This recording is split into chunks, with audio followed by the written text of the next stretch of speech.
বৈষম্য বিরোধী ছাত্র আন্দোলনের আহ্বায়ক হাসনাত আব্দুল্লাহ বলেছেন, চলতি মাসেই তাদের নতুন রাজনৈতিক দল গঠিত হবে, আর এ দল কোনো নির্দিষ্ট গোষ্ঠী বা আদর্শের হবে না। নতুন দলের কাছে জনগণের প্রত্যাশা, দলের নাম ও প্রতীক কী হবে তা জানতে 1 লাখ মানুষের মতামত নেবে বৈষম্য বিরোধী ছাত্র আন্দোলন ও জাতীয় নাগরিক কমিটি। তাফিমুল ইসলামের রিপোর্ট।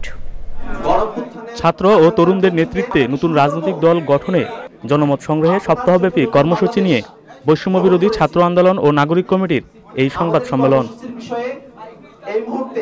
জনগণের মতামতের ভিত্তিতে নতুন দল ঘোষণা হবে বলে জানিয়েছেন বৈষম্য বিরোধী ছাত্র আন্দোলনের আহ্বায়ক হাসনাত আব্দুল্লাহ। দল গঠনের আগে কর্মসূচি ঘোষণা করেন তিনি।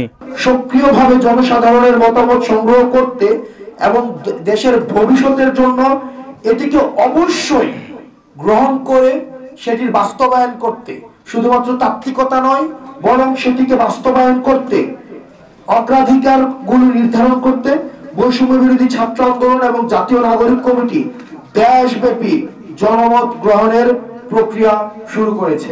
নাগরিক কমিটির আহ্বায়ক নাসির উদ্দিন পাটোয়ারি বলেন, 54 বছরে রাজনৈতিক দলগুলো জনগণের যে প্রত্যাশা পূরণ করতে পারেনি তা পূরণে কাজ করবে নতুন রাজনৈতিক দল। 53 বছরে আমাদের যে রাজনৈতিক দলগুলোর সংস্কৃতি রয়েছে সেই সংস্কৃতির জায়গা থেকে তারা ব্যর্থ হচ্ছে। যে নতুন রাজনৈতিক দলটা আসবে সেই জায়গাটা থেকে সংস্কৃতিটাও নতুন হবে। বৈষম্য বিরোধী ছাত্র আন্দোলন এবং জাতীয় নাগরিক কমিটি বিপ্লবের আকাঙ্ক্ষা বাস্তবায়নে স্বতন্ত্রভাবে কার্যক্রম পরিচালনা করবে বলে সংবাদ সম্মেলনে জানানো হয়। তাফহিমুল ইসলাম, চ্যানেল আই, ঢাকা।